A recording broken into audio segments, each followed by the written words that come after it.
For nearly 10 years, Margaret Hale was the person no one questioned.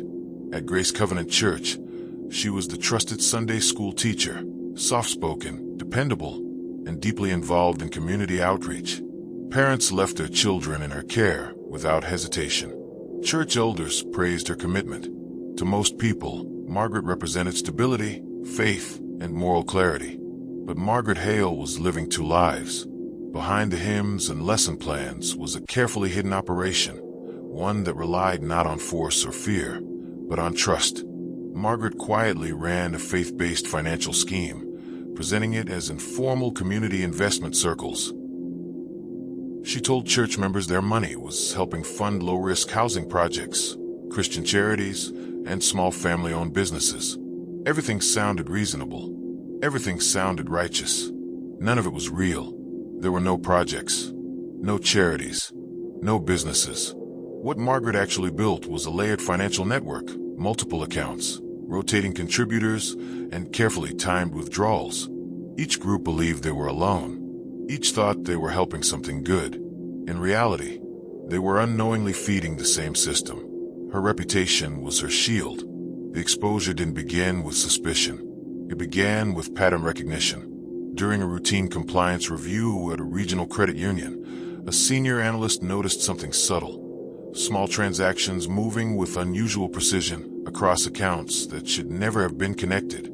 The amounts were modest. The timing flawless. Too flawless. Then one familiar name surfaced repeatedly, Margaret Hale. Not as a primary account holder, but as a reference, an intermediary, a quiet constant linking unrelated funds. The more investigators followed the trail, the clearer it became. This wasn't a mistake. It was design. Federal investigators were brought in. What they uncovered was a structure years in the making. Money cycling through informal donation pools, personal accounts under alternate names, and short-term holdings designed to erase footprints. Margaret hadn't rushed. She hadn't panicked. She had planned. By the time authorities acted, more than $2.4 million had passed through her system.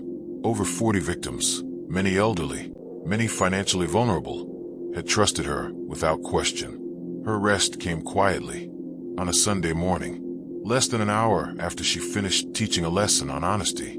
In court, prosecutors laid out the contradiction that stunned the town. Margaret Hale was convicted on multiple counts of wire fraud, financial exploitation, and identity misuse. The judge cited not only the scale of the crime, but the calculated betrayal of trust that made it possible. The sentence was severe: life in prison without parole.